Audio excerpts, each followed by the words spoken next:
আসসালামু আলাইকুম। সর্বশেষ আপডেট বাংলা সংবাদ। শুরুতেই জানিয়ে দিব গুরুত্বপূর্ণ ভয়ঙ্কর সংবাদ। শেখ হাসিনার ফাঁসি নিশ্চিত করতে এবং গণহত্যার সঙ্গে জড়িত সকল এমপি মন্ত্রীদের বিচারের দাবিতে প্রধান উপদেষ্টাকে আন্তর্জাতিক মানবাধিকার সংগঠন হিউম্যান রাইটস ওয়াচ চিঠি দিয়েছে। সাবেক তথ্য প্রতিমন্ত্রী আরাফাত আটক হয়েছেন, কঠিন রিমান্ড চেয়েছে পুলিশ, থাকছে বিস্তারিত প্রতিবেদনে। এদিকে ওয়ার্কার্স পার্টির সভাপতি এবং সাবেক মন্ত্রী রাশেদ খান মেননকে আবার 6 দিনের রিমান্ডও নেওয়া হয়েছে। সবশেষে দেখবেন আওয়ামী লীগকে নিষিদ্ধ করতে রিট খারিজ চাইলেন অ্যাটর্নি জেনারেল। এতক্ষণ শুনছিলেন সংবাদ শিরোনাম, এবার বিস্তারিত। হাসিনার ফাঁসি এবং সেই সঙ্গে দুষ্কৃতিকারীদের বিচারের দাবিতে আন্তর্জাতিক মানবাধিকার সংগঠন হিউম্যান রাইটস ওয়াচ প্রধান উপদেষ্টাকে চিঠি দিয়েছেন। যুক্তরাষ্ট্রের নিউ ইয়র্ক ভিত্তিক আন্তর্জাতিক মানবাধিকার সংগঠন হিউম্যান রাইটস ওয়াচ অন্তর্বর্তী সরকারের প্রধান উপদেষ্টা অধ্যাপক মোহাম্মদ ইউনুসকে একটি চিঠি দিয়েছে। গতকাল সোমবার এক বিবৃতিতে সেই চিঠির কথা নিশ্চিত করেছে এইচআরডব্লিউ। চিঠিতে লেখা হয়, গত 19শে আগস্ট, যা গতকাল 26শে আগস্ট প্রকাশিত হয়।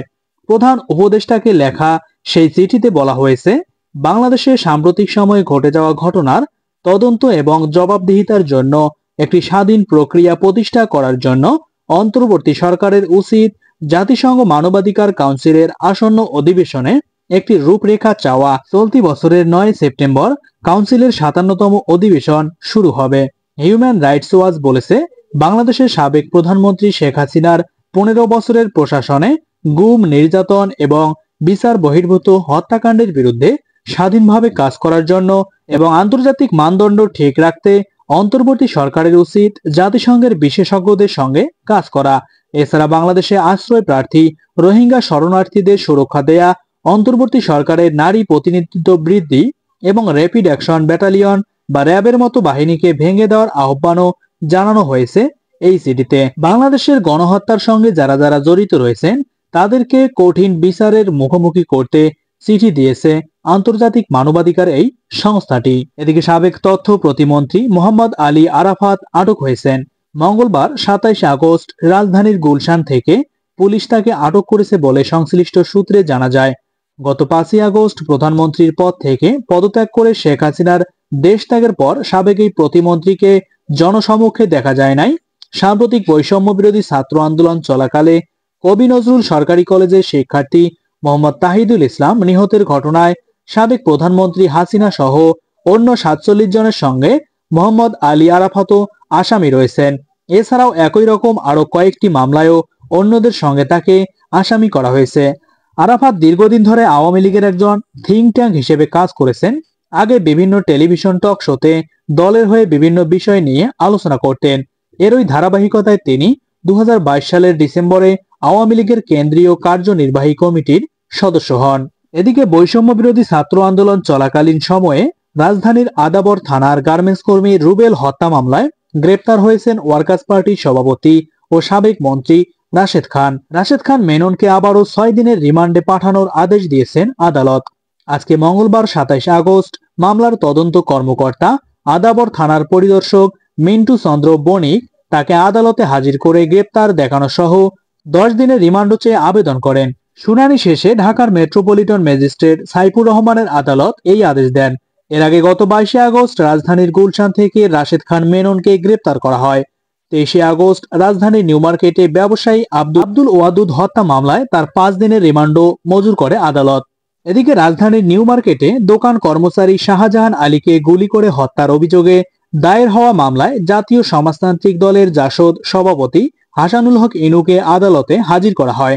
এ সময় ইনুকে উদ্দেশ্য করে ঢাকার চিফ মেট্রোপলিটন ম্যাজিস্ট্রেট সিএম কোর্টের নিচে জুতা এবং ডিম নিক্ষেপ করেছেন বিএনপির পন্থী আইনজীবীরা। একাধিক ডিম ইনুর শরীরে পড়েছে। মঙ্গলবার বিকেল 5:10 সিএম কোর্টের নিচে এই ঘটনা ঘটে। এ সময় আইনজীবীরা ইনুর গায়ের চামড়া তুলে নেব, আমরা ফাঁসি চাই, ফাঁসি চাই, খুনি ইনুর ফাঁসি চাই বলে বিভিন্ন স্লোগান দেয়। এর আগে বিকেল 4:50 ঢাকা মহানগর গোয়েন্দা পুলিশের একটি দল ইনুকে সিএম কোর্টে তোলে।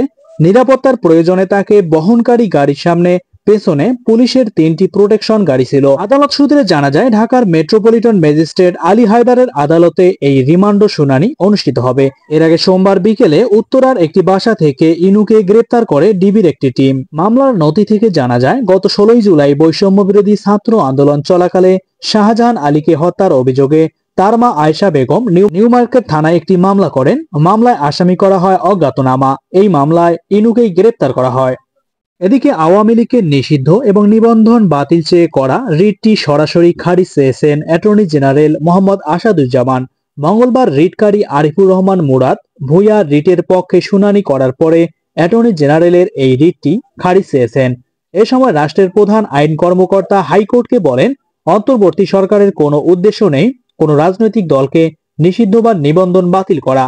সংবিধানে সংগঠন এবং রাজনৈতিক দল পরিচালনার যে স্বাধীনতা রয়েছে, এই সরকার সেটিতে বিশ্বাস করে।